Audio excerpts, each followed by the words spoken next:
had some people drive it down from Detroit. Pulled it up in front of my kids, thought that was something. Remember that old white station wagon? Yeah. We had a lot of station wagons. So we moved to Tulsa. Had a nice little home there. I liked that house. And that house was only $34,000. We sold it for a lot more, but Be something to get a house for $34,000 today, huh? yeah. So I worked for a paint company until Carrier was the parent company.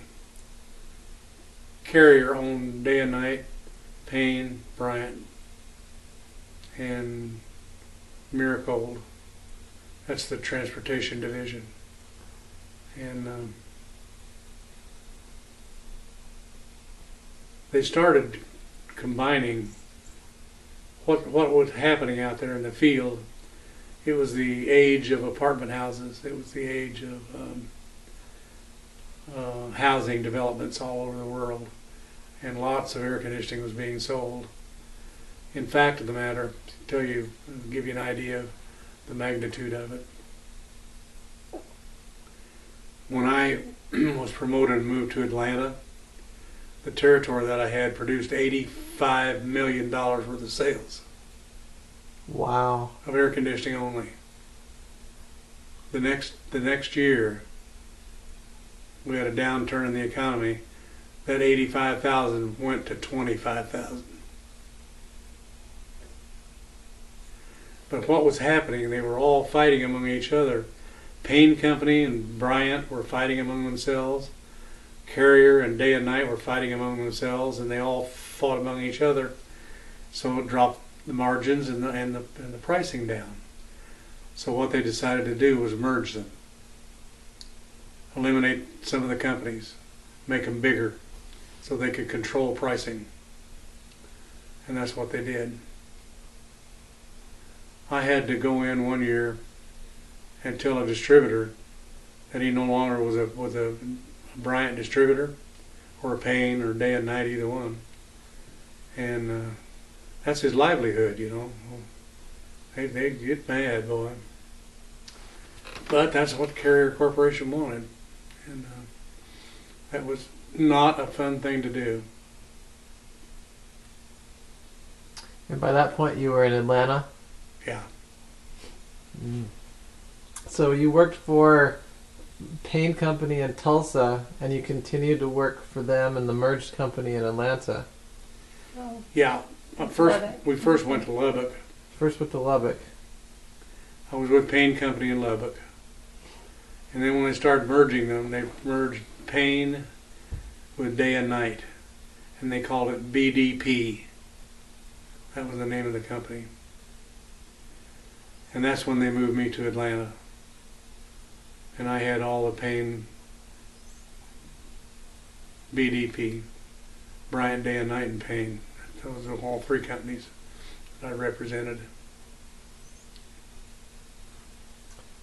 And you worked in Atlanta for how many years?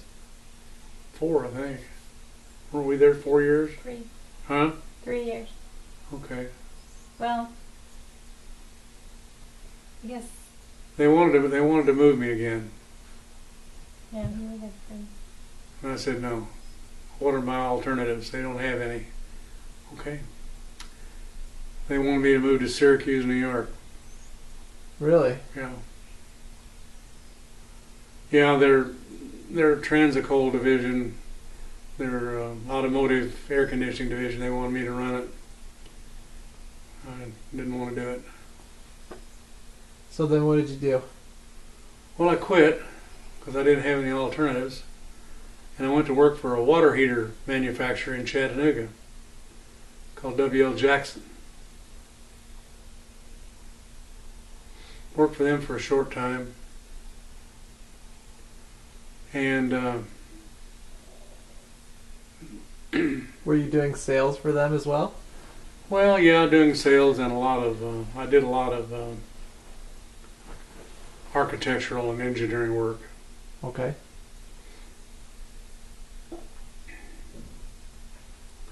See, if you had give you an idea of what I'm talking about. If you had a hotel Mm-hmm. and you had a convention in that hotel, and everybody was in a big meeting, and the meeting was over at 5 o'clock in the hotel, then what would 500 people do?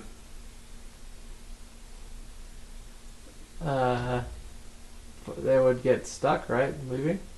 Well, they'd probably go have a cocktail or something like that, but Oh, yeah. they also might shower. Oh, yeah. Now, how big a water heater do you put in a building like that? Well, you'd probably need it for all 500 at once, right? That's right. You got to do it on the peak demand. And that's one of the things I did. There are engineers that don't know that. Gotcha. In fact, I've got a water heater, little sample of one in my desk in there that can size a water heater for you for any kind of a application you want. That's cool. Little cartoon thing that Day and Night made. They were the professionals in water heating. Day and night? Yes. They were the very best. What's day and night called now? Are they still day and night? Yeah, they only operate on the West Coast, I think. I've forgotten now what they did. They split them all up and gave them names, and then but Day and Night is still a name. But they don't make water heaters anymore. They sold the division. Oh, okay. Carrier didn't like making water heaters. So then you ended up going back to Oklahoma, right? After. Yeah, I did, and And, I had a friend that had a wholesale air conditioning company, and there's a line, a very good line. Do you understand the word plan and specification? uh-huh. That's what you bid. You look at a set of plans and you read the specifications, and then you bid a job to see if you can get it. So I was involved in the plan and spec work a lot, and a friend of mine had an HVAC house, wholesale house, heating, ventilation, air conditioning, so forth. And he was just a friend. I had met him at ASHRAE. ASHRAE is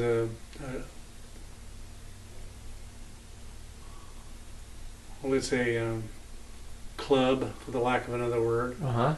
The American Society of Heating, Refrigeration, and Air Conditioning Engineers. That's what ASHRAE stands for. Okay. I belonged to ASHRAE for a long time, and so that's where I met my friend in Tulsa, and because we met once a week and met once a month rather. Had education. We had educational sessions, and he had asked me. He had lost a line called Bell and Gossett. Mm. Bell and Gossett is the premier line for boilers. They make temperature, pressure regulators, pumps, all the things that are required to move water through a vessel at a given temperature or pressure. That's what they do. And he had that line as a manufacturer's rep. And lo and behold, the guy that worked for him was what do you call it when you're kin to the Bell and Gossetts? He was kin to the family, Oh. way somewhere. So they took the line away from my buddy and gave it to their nephew. Like nepotism? Yeah. So he called me in and he said, I need another line to replace my Bell and Gossett. And I said, well, he said, will you go to work for me? And I said, no. He said, well, I wish you would. I need somebody to solve this problem. And I said, I'll tell you what I'll do. I'll go to work for you for this amount of money. I gave him the dollar figure. And I said, once I get that done, what you want me to do, I'm gone. You understand that? He said, yes. So I went to work for him, and I got him a company called Armstrong, which is a replica of Bell and Gossett, exactly. The parts even interchange. Really? Yeah. So I got that pretty quick for him. So I went in one day and said, I'm gone. He said, no, I really need you to get it going for me. He said, I can't, and I need somebody out there calling on the architects, the engineers to get me in their computers, because all they do is put it in their computer, and when they're ready to do something, they bring it up and print it to make plan and specifications. And so I said, okay, I'll get it going for you. I stayed another month and a half, I guess. Got it going. We ate that town up. I bet. Yeah, we did. Those guys that had the Bell and Gossett line took it away from them. They didn't do anything with it. Sat over there on their duff thinking that it was all going to come to them. But I always had a knack for the Tulsa people. I was able, with Payne Company, to control the market in Tulsa. I really was. What I did, the market did. I don't know how I did it, but I did. It was a fun job. I like the work I do. So then when did you get into was the next step going into the air filters? Or was that later? The next step, it all came out of ASHRAE. Remember me telling you about the club? Your society that you belong to. That's correct. I had a guy come from American Air Filter to teach us a class one day on ground source heat pumps. That's what he taught us on. So that day, my old boss with American Air Filter from Oklahoma City was in Tulsa for that night, and he had met me, and he had wanted to know if I wanted to go to work for him, and I said no, I don't think so. Anyway, that's how I got interested in the heating, or in the air movement business. Part of my business was through American Air Filter and ASHRAE. Anyway, Gary Hamilton was my boss's name, and he gave me his card and told me when I decided to go to work to give him a call. And I didn't call. I don't know what I did. I came home, didn't do anything for a while. They'd go fishing or whatever. And one day I picked up his card and I called him. He said, "It's about time you called." And we met, and I did go to work for American Air Filter on one pretense, that they would put me in office in Tulsa. I wanted an office. I did not want to operate out of my home. And they did that. And started in mainly with the air conditioning of it. American Air Filter was, they had two grates. One was the water source heat pump, which I'll explain to you in a little bit. And the other one is called unit ventilators, which are used almost exclusively in schools, because each classroom has to have 100% outside air coming in. Did you know that? No. Same as an operating room. Really? Yes. All operating rooms bring outside air from the outside, none in the building. Why is that? Probably for sanitation. No crossover with bacteria. Can you dig it? We'll dig it. And if you ever see an operating room that doesn't have that, you report it. So anyway, unit ventilators are about the size of this thing right here.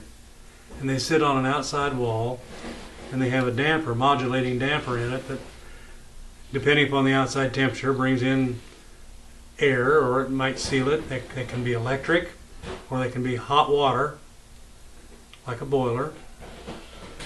They're not gas fired. They're all electric.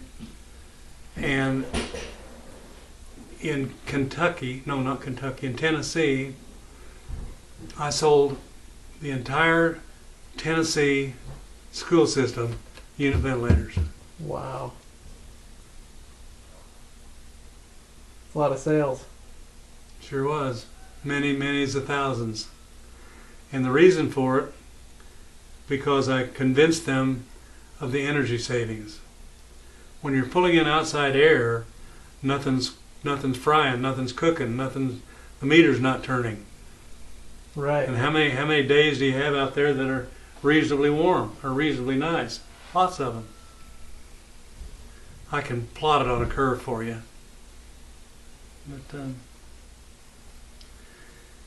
I loved American Air Filter because of their knowledge, because of their great personnel, and because of their no-nonsense attitude. They were a great company to work for. I just wish I could have gone to work for them earlier in life. I became a salesman for them, and then I became a branch manager, and then I put out fires for them. I was the local fireman. We, like all other companies, I guess, had people that aren't quite honest, and we had a guy in Memphis that was really not a very nice man, and they found out about him. They wanted me to go out there and straighten that thing up, and I did for them. Hated Memphis. I don't like Memphis at all. But anyway, that's done.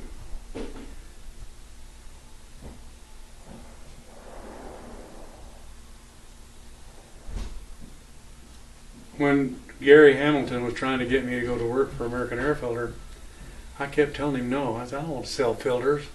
You know, that didn't mean anything to me. It's just a piece of paper that you blow through. And he said, no, you don't. You haven't got the picture, man. So anyway, I did get the picture. And they are the premier company in infiltration. But their research and development is so technical. It's unbelievable. I can filter 5 nines, 99.99999, 5 nines out of a sandstorm in over in North Africa. I can do that with one filter or one filter bank. It's amazing. Yes. That's absolutely amazing. I can filter a clean room down to 1/100th, or no, 1/1000th of a micron. The hair on your head is 100 microns in diameter. So picture in your mind what 1/1000th would be. I can filter that. That's amazing. You know, they're made in Columbia, Missouri.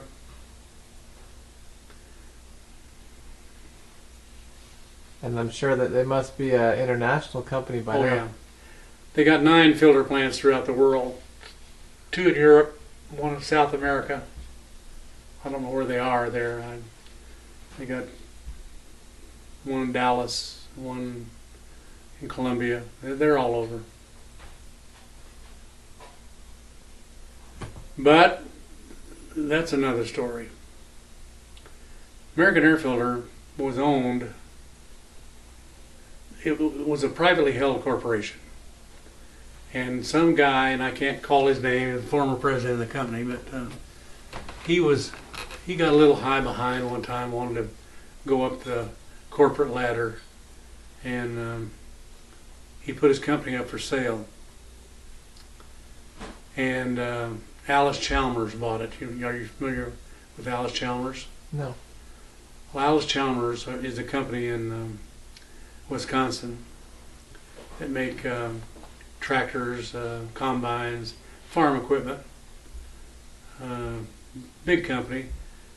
At one time, they were next to what's the riding mower you have? John Deere. Next to John Deere, they were the biggest.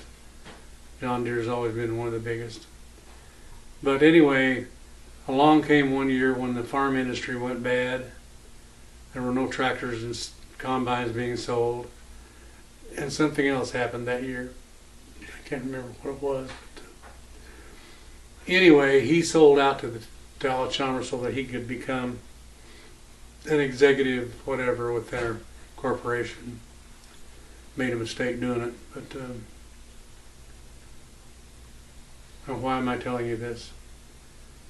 So anyway, under the ownership of Alice Chalmers, and the economy was bad, American Airfilter always made a profit. We always were smart enough to make enough money to stay in business without struggling. And Alice Chalmers was not. They begged, borrowed, and stole from us, and we still paid our bills and managed to do all right. But one day Alice Chalmers, it was a New York court that was responsible for the bankruptcy for Alice Chalmers and all their, whatever the bankruptcies go through. They went to the court and they said that they wanted to reorganize under the name of American Airfilter. And the court says, no. You sell off American Airfilter and you pay your bills. So that's what they did. They sold us off again. This time they sold us to an air conditioning manufacturer down in Texas. I can't remember the name of that. But he was a rude man, the owner. He didn't know anything about dust control, or didn't know anything about anything American Airfilter did. I don't know why he even bought it, but he did. Probably because of the two air conditioning lines. Anyway, he owned us for a while, and then he sold us off to some Micronesians. Things got better. The Micronesians were willing to spend money for research and development and keep things well, and things got better when the Micronesians took over, or at least the reins. Uh-huh. I hope I'm not boring you with all this. No, this is what I'm trying to get. So Anyway, that's about when I retired, is when the Micronesians owned us.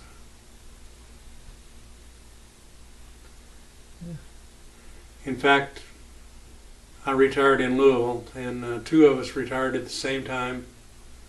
One guy his name was Tom. Oh, hold on.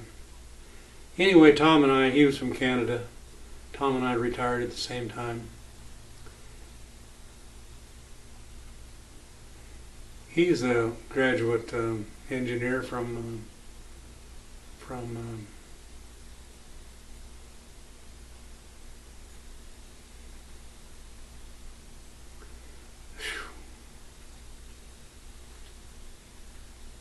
I'll think of it in a minute. You running out of film?